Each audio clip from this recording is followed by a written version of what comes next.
ఇందాక మనం చూసాము. దేవుడు ఆయుష్‌ని ఆదికాండం 2 అధ్యాయం 17 వచనంలో మరణం గురించి చెప్పాడు. మరణం ఉంది జాగ్రత్త అని ముందే హెచ్చరించాడు. హెచ్చరించినా కూడా వాళ్ళు అంటే దాన్ని కాపాడుకోగలిగారా? వాళ్ళని వాళ్ళు కాపాడుకోలేకపోయారు. అది ఆత్మీయ మరణం విషయంలో వాళ్ళకి అవగాహన లేదు. ఇప్పుడు తెలిసిన మనం ఏం చేయాలి? జాగ్రత్త కలిగి ప్రవర్తించాలి. ఆయుష్‌ని మనం మెల్లమెల్లగా దేవుడు తగ్గించుకుంటూ వచ్చాడు. ఎందుకు? అంటే దీర్ఘకాలం ఇచ్చినా కూడా వాళ్ళు దాన్ని సద్వినియోగపరుచుకునే జ్ఞానం వాళ్ళకి లేదు. కాబట్టి దేవుడు ఆయుష్‌ని తగ్గించేసాడు. సమయం తక్కువ ఉంది కాబట్టి ఏం చేయాలి మనం? దేవునికి అనుకూలంగా బ్రతకాలి. అంటే ఆయుష్‌ని తగ్గించడం వల్ల వాళ్ళు పాపాలు చేయకుండా ఉంటారు అన్నది దేవుని ఉద్దేశం. అంతే కదా! ఇప్పుడు ఒక విద్యార్థికి నువ్వు వారం రోజులు సమయం ఉంది. నువ్వు ఎగ్జామ్ ప్రిపేర్ అవ్వు అని చెప్తే వాడు ఏం చేస్తాడు? ఇంకా 6 రోజులు ఉందిలే. ఇంకా 5 రోజులు ఉందిలే. ఇంకా 4 రోజులు ఉందిలే. ఇంకా 3 రోజులు ఉంది. ఇంకా 2 రోజులు ఉంది. ఇంకా ఒక రోజు ఉంది. ఎగ్జామ్ సాయంత్రం కదా! అంటే సమయాన్ని సద్వినియోగపరుచుకునే స్వభావం మనిషికి లేదు. అంత ఉత్సాహం దేవుని కొరకు అంటే ఎగ్జామ్ కొరకు ప్రిపేర్ అవ్వాలి అన్న భయం అనేది అతనికి లేకుండా పోయింది. దేన్ని బట్టి అంటే ఇంకా టైం ఉంది. అందుకే దేవుడు ఇప్పుడు ఏం చేశాడంటే గంటలో ఎగ్జామ్ చదివే అన్నాడు. ఇప్పుడు ఏం చేస్తాడు? వేరే పనులు పెట్టుకుంటాడా? వేరే ఆటలు పెట్టుకుంటాడా? వేరే టీవీ షోలు పెట్టుకుంటాడా? మొబైల్ పెట్టుకుని గేమ్ ఆడుకుని కూర్చుంటాడా? అవకాశం లేదు. కూర్చొని చదవాల్సింది. లేకపోతే నష్టం ఎవరికి? మనకే. మనకే. సరే. ఇప్పుడు మనం చూసాము. మరణం విషయంలో అంటే మరణం అనేది ఎలా ప్రవేశించింది? ఆ మరణం ఏంటి అన్నది చూస్తే ఆత్మీయ మరణం. దేవుడు భౌతిక మరణాన్ని నిజానికి దేవుని దృష్టిలో అది చిన్న విషయం అన్నమాట. మనకి పెద్దది. ఎందుకంటే దాన్ని మనం భూతంలో చూస్తాం. అలాగే ఈ మరణం ఏదైతే ఆత్మీయ మరణం ఉందో దాని ప్రభావం ఎలా ఉందంటే చదవాల్సిన అవసరం లేదు. రోమాపత్రిక 6 అధ్యాయం 23 వచనంలో పాపం వల్ల వచ్చు జీతము మరణము. అది నిజమైన మరణం. ఈ ఆత్మీయ మరణం. ఎప్పుడైతే మనిషి దేవుని యొక్క ఆజ్ఞలను అతిక్రమించి తన ఇష్టానుసారం బ్రతుకుతాడో అతడు ఆత్మీయంగా దేవునికి దూరం అవుతాడు. అది ఆత్మీయ మరణం. ఆ ఆత్మీయ మరణం వల్ల వచ్చే జీతం ఏంటి? పాపం వల్ల వచ్చే జీతము ఆత్మీయ మరణము. సరే, ఇది మరణం గురించి అక్కడ చెప్పబడిన విషయం. ఆత్మీయ మరణం గురించి. నిజానికి ఈరోజు మనుషులు ఎలా ఉన్నారంటే వాళ్ళ ఇష్టానుసారం వీటన్నిటిని జరిగించుకుంటూ మేము దేవుని ఎడల భయభక్తులు కలిగి ఉన్నామని ప్రకటించుకుంటూ ఇతరులకు చూపించడానికి ఇవన్నీ చేస్తూ ఉంటారు.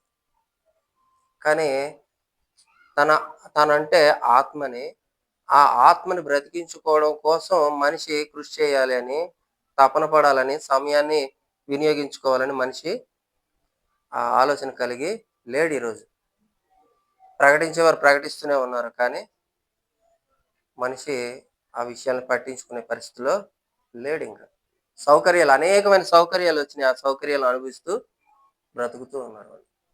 సరే, మరణం ఎన్నిసార్లు కలుగుతుంది ఒకసారి చూసినట్లయితే హెబ్రీ పత్రిక 9 అధ్యాయము 27 హెబ్రీ 9:27.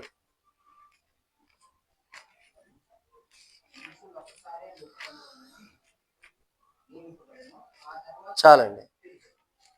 మనుషులు ఒక్కసారే మరణింపవలనని నియమింపబడిన ఒక్కసారే ఉంది మనిషికి మరణం. అది ఏ మరణం? ఇక్కడ మరణం అనేది భౌతిక మరణం. ఆత్మకు మరణం ఉంది. అసలు ఆత్మకు మరణం ఉందా? అంటే ఆత్మీయ మరణం అని చెప్పుకుంటున్నాము. ఆత్మీయ మరణం అంటే ఏంటి? దేవునితో ఎడబాటు, దేవునికి దూరం అవడం. నిజానికి ఆత్మకి మరణం అనేది లేదు. ఆత్మకి మరణం అనేది లేదు. ఒక వ్యక్తి తన తర్వాత ఏమన్నాడు అక్కడ? తర్వాత తీర్పు ఉంది అన్నాడు.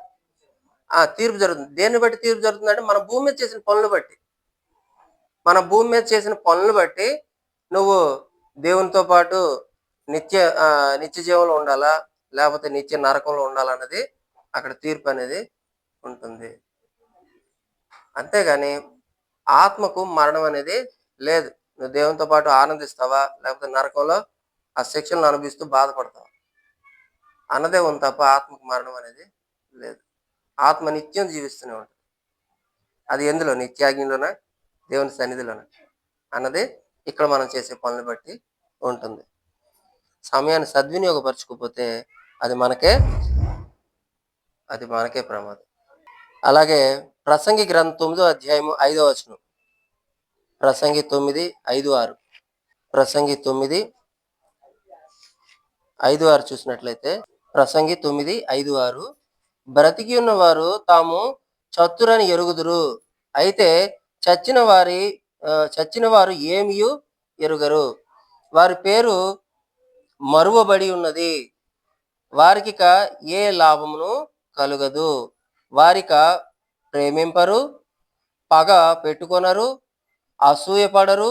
సూర్యుని క్రింద జరుగు వాటిలో దేని యందును వారికిక ఏ మాత్రమును వంతు లేదు. బ్రతికిన ప్రతి ఒక్కరికి ఏదో ఒక రోజు మరణం ఉందని వాళ్ళకి తెలుసు, వాళ్ళకు అవగాహన ఉంది. ఇప్పుడు బ్యానర్ వేస్తారు, ఒక మనిషిని చూపిస్తారు, కింద అశ్రునివాళి అని ఉంటుంది, కింద ఏముంటది? జననము మరణం అని ఉంటుంది. డెత్ డేట్, బర్త్డే ఉన్న ప్రతి ఒక్కరికి డెత్ డే ఉందని వాళ్ళకి తెలుసు, ప్రతి ఒక్కరికి తెలుసు. ఇక్కడ ఇంకేమంటున్నాడంటే, ఎప్పుడైతే చనిపోయాడో అతని పేరిక మరువబడును, ఇక అతని లెక్కలో ఉండడు. అంతేగా. తర్వాత ఎలక్షన్స్ వస్తాయి, ఓటర్ ఐడి ఇస్తారు, అతనికి లిస్టులోంచి తీసేస్తారు. అలాగే ఆధార్ అప్డేట్స్లో ఆయన ఉండడు, అయిపోయింది. డెత్ సర్టిఫికేట్ ఒకసారి ఇచ్చావంటే అతని చరిత్ర ముగిసిపోయింది. ఇక అతని ఏమేం చేయలేడంట? వారు ప్రేమింపరు, పగబెట్టుకొనరు, అసూయపడరు.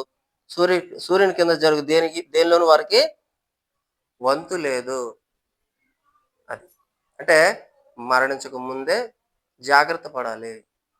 మరణం ఉందని తెలిసినప్పుడు మరణం గురించి జాగ్రత్త పడాలి. దేవుడు ముందు నుంచి హెచ్చరిస్తున్నాడు. ఆదాము హవ్వల్ని హెచ్చరించాడు. వాళ్ళు ఏం చేశారు?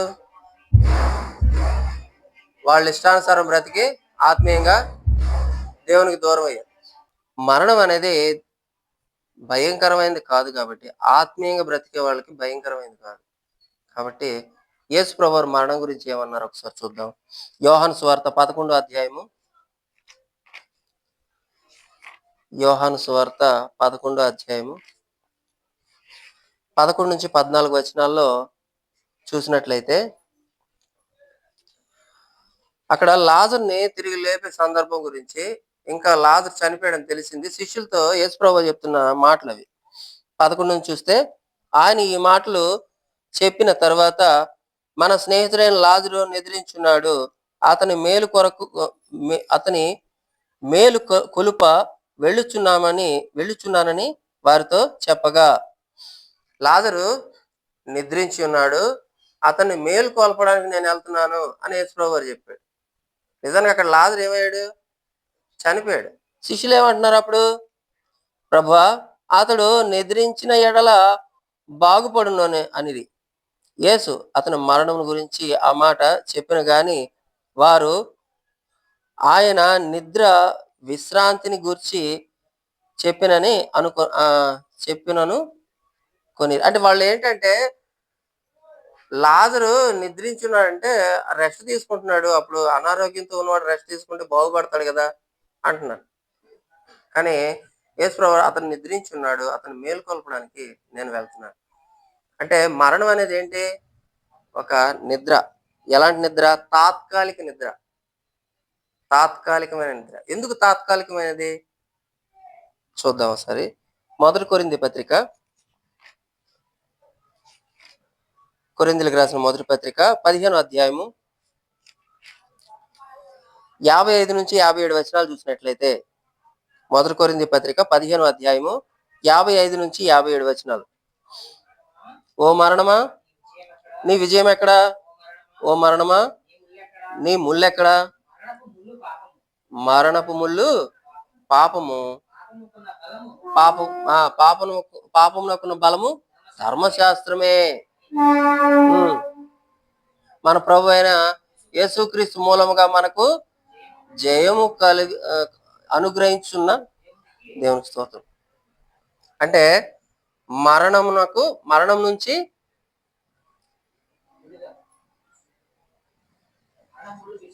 మన ప్రభు అయిన యేసుక్రీస్తు మూలముగా మనకేం జరుగుతుంది? జయము. ఎవరు అనుగ్రహిస్తున్నాడు అంటే దేవుడు. ఎవరికి అనుగ్రహిస్తున్నాడు? మనకి. ఏంటి ఆ జయము? పునరుద్ధానము. అంటే మరణించిన ప్రతి ఒక్కరు, క్రీస్తునందు మరణించిన ప్రతి ఒక్కరు మరలా తిరిగి లేపబడతారు. రుజువేంటి? అది ప్రథమ ఫలంగా ఆయన లేపబడ్డాడు. యేసు ప్రభు వారు ఎలా అయితే లేపబడ్డాడు, మనం బాప్తిజం పొందేటప్పుడు ఈ విషయాలే మనకు చెప్తారు. యేసుక్రీస్తు ఆయన మరణ, సమాధి, పునరుద్ధానంలో నేను పాలిభాగస్తుని అని చెప్పుకుంటూ దానికి సాదృశ్యంగా నీళ్లలో మనం బాప్తిజం పొందుతున్నాం. అంటే మనం ఏమన్నా నమ్ముతున్నాం? యేసు ప్రభు వారు మరణించారు మన కొరకు, సమాధి చేయబడ్డాడు, మన కొరకు మరలా లేచాడు, తిరిగి లేపబడ్డాడు. అంటే ఈరోజు ఆయన నమ్ముతున్న నేను అందులో పాలిభాగస్తున్నాను. మరణంలో నేను పాలిభాగస్తుని, ఆయన సమాధిలో పాలిభాగస్తుని, మరలా ఆయన పునరుద్ధానంలో కూడా నేను పాలిభాగస్తుని. అంటే నేను కూడా మరణించిన తర్వాత ఒకరోజు తిరిగి లేపబడతాను. అది విశ్వాసం. దాని యందు మనం విశ్వాసం ఉంచాలి. పునరుద్ధానం, మనకు కూడా పునరుద్ధానం అనేది ఉంది. అప్పుడు మరణానికి మనం భయపడాల్సిన అవసరం ఉందా? ఎవరు భయపడాలి? క్రీస్తులో లేని వారు భయపడాలి, లోకంలో ఉన్నవారు భయపడాలి. మరణం కూడా దేవుని యొక్క చిత్తము. మరణం ద్వారా దేవుడు మనకి ఒక ఉపశమనాన్ని కలిగించాడు. 969 ఏళ్ళు బ్రతికిన ఆ వ్యక్తి అయినా సరే ఈరోజు వదిలేస్తే, అంటే ఈరోజు మనకి 1000 సంవత్సరాలు ఇస్తే మనం ఏం చేస్తాం? ఎవడి కింద పని చేస్తాం, ఎవడి కోసమో పని చేస్తాం, లేనిపోయిన ఆశలన్నీ కల్పించుకొని బ్రతుకుతాం. నా కొడుక్కి అది ఇవ్వాలి, ఇది ఇవ్వాలి, అంత ఆస్తి ఇవ్వాలి. ఆశ అంటే పిల్లలకి సౌకర్యాలు కల్పించడం ప్రాముఖ్యమే, తల్లిదండ్రుల బాధ్యత. కానీ అదే సమయంలో అసలు ఎందుకు ప్రయాసపడుతున్నాం ఆలోచించుకోవాలి.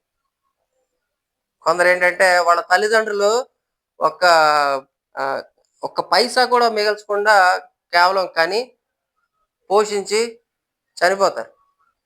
అప్పుడు వాళ్ళు ఏం చెప్తారు? ఆ పిల్లలు పెద్ద అయిన తర్వాత, మా నాన్న నాకు ఒక్క పైసా కూడా పెట్టలేదు, నేను ఇదిగో ఇంత సంపాదించాను, నా పిల్లలకి ఇంత ఉంచాను అంటాడు. అంటే ఆ పైసా లేకపోయినా కూడా ఆ వ్యక్తి ఏమయ్యాడు? చచ్చిపోయాడా? బ్రతికాడు. అంటే దేవుడు అతనికి ఆ బ్రతికే అవకాశాలని కల్పించాడు, ఆ వాతావరణాన్ని ఇచ్చాడు. కానీ అది ఎవరు నమ్మట్లేదు? ఈరోజు లోకం నమ్మట్లేదు. నీ పిల్లలకు ఆస్తిని ఇస్తేనే నువ్వు మంచి తల్లిదండ్రులువా? కొంచెం బ్రతికే హోప్నివ్వాలి, ఆశనివ్వాలి. దేవుడు మనల్ని బ్రతకనిస్తాడు, బ్రతికించే పరిస్థితులు కల్పిస్తాడు, మనకు తోడై ఉంటాడు అనే ఒక ఆశని వారికి కలగజేయాలి. మనం పుట్టింది కేవలం ఆస్తులు సంపాదించుకోవడానికి కాదు, ఈ బంగారాలు సంపాదించుకోవడానికి కాదు, ఈ పొలాలు భూములు కొనడానికి కాదు.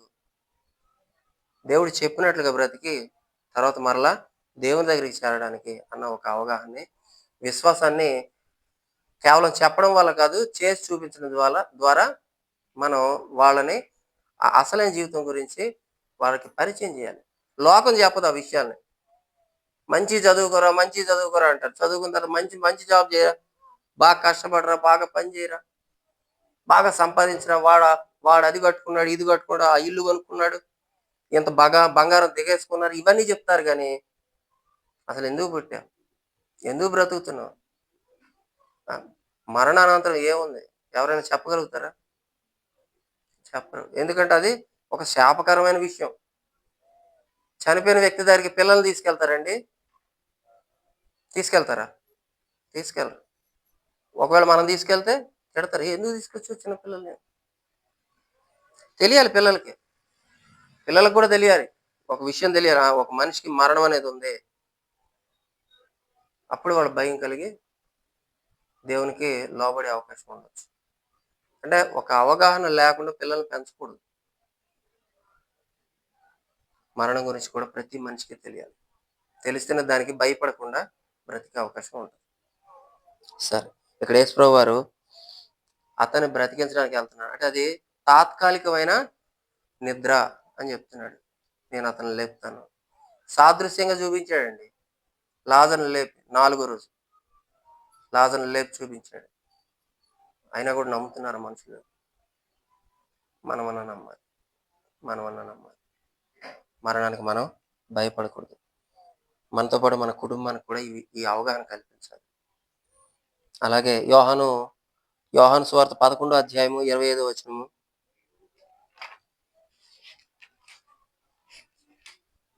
యోహాను 11:25 చూసినట్లయితే ఆయన చెప్తున్నాడు, భరోసా కల్పిస్తున్నాడు. ఏమని? పునరుద్ధానమును జీవమును నేనే. నా యందు విశ్వాసముంచువాడు చనిపోయినను బ్రతుకును. బ్రతికి నా యందు విశ్వాసం ఉంచు ప్రతివాడును ఎన్నటికీ చనిపోడు. ఈ మాట నమ్ముచున్నావా?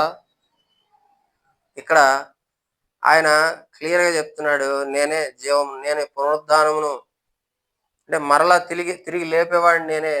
నీకు జీవాన్ని ఇచ్చేవాడిని నేనే. నిత్య జీవాన్ని ఇచ్చేవాడిని నేనే.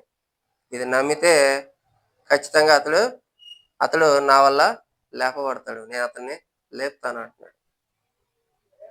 మనం ఆ విషయం మీద దృష్టి ఉంచాలి. విశ్వాసం ఉంచాలి.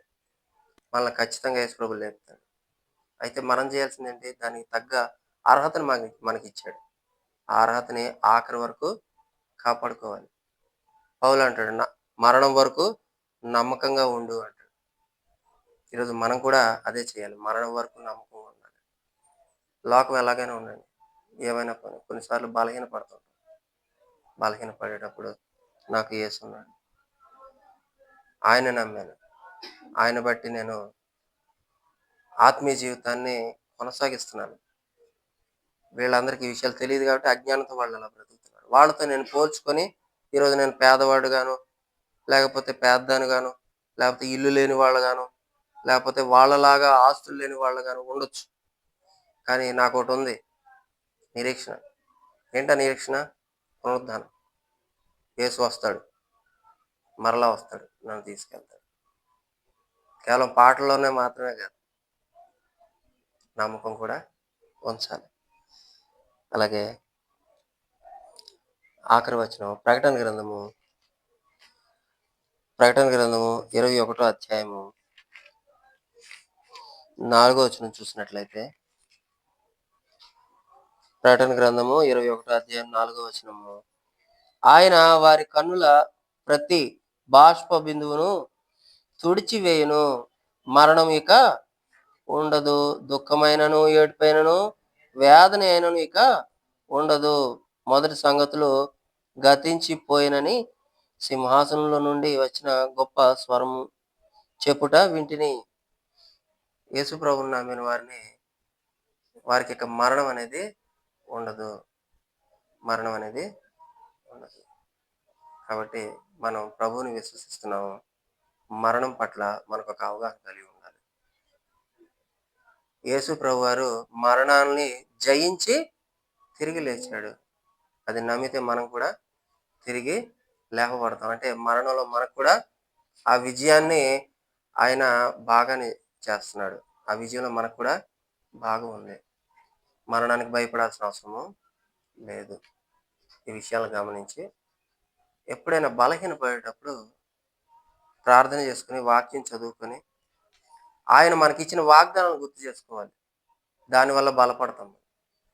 అంతేగాని మరణం అనేది ప్రతి ఒక్కరికి ఉంది. అది వాళ్ళకు కూడా తెలుసు. ఇందాక చదువుకున్నాం. బర్త్‌డే ఉంటే పక్కనే డెత్ డే కూడా ఉంటది. అది ఎప్పుడు అన్నది దేవుని చిత్తం. ఎలా అన్నది దేవుని చిత్తం. మరణించిన మరణాన్ని బట్టి ఇతను శాపకరమైన మరణం పొందాడు అంట. ఒకవేళ అది మనకు సంభవించినట్లయితే, ప్రభువుని నమ్ముకున్న వాళ్ళకి అది శాపకరం కాదు. అసలు మరణమే లేదు మనకి. ప్రసంగి గ్రంథము 12 అధ్యాయం 7 వచనంలో ఏముంది? మన్నైనది వెనకటికి మన్నైపోను. ఆత్మ దాన్ని దయచేసిన దేవుని యొద్దకు మరలా చేరును. ఈ మన్ను వెనకటికి మన్నయిపోవాల్సిందే. మన్నులో ఇదైపోవాల్సిందే. దాన్నేమంటారు? బయో కాంపోస్ట్ ఏదో అంటారు కదా! ఆ! రీసైకిల్ అయిపోద్ది బాడీ. దేవుడిచ్చిన ప్రతీదీ రీసైకిల్ అవుద్ది. మనమే అనవసరమైన ప్లాస్టిక్‌లు లాంటి భయంకరమైనవి సృష్టించుకొని ప్రకృతిని నాశనం చేస్తున్నాం. మన ఆరోగ్యాన్ని నాశనం చేసుకుంటున్నాం. దేవుడిచ్చిన ప్రకృతి అనేది ఎలాంటిదంటే, ఒకదాని తర్వాత ఒకటి కన్వర్ట్ అవుతూ ఉంటది. అదెక్కడ పాడవదు. ఒకవేళ అలాంటి వ్యర్థాలు చేరుకున్నట్లయితే ఈ పాటికి భూమి ఉండేది కాదు. ఎప్పుడైతే పాడవని ఒక వస్తువుని మనిషి తయారు చేసాడో అప్పటి నుంచి భూమి పాడైపోయింది. ఆ రీసైక్లింగ్ ప్రాసెస్‌లో ఈ శరీరం కూడా ఒకటి. కానీ ఆత్మకి ఎటువంటి మరణం అనేది దేవుడు పెట్టలేదు. కానీ నువ్వు చేసే పనులు బట్టి ఆ స్థలమా, ఈ స్థలమా అది నిర్ణయించబడుతుంది. కాబట్టి జాగ్రత్త కలిగి ప్రతి ఒక్కరు కూడా ఉండాలని నన్ను నేను హెచ్చరించుకుంటూ, మీకు కూడా తెలియజేస్తూ వాక్యాన్ని ఇప్పటి వరకు ఓపికగా శ్రద్ధతో విన్న మీ అందరికీ మన ప్రభువైన యేసుక్రీస్తు నామమున వందనాలు.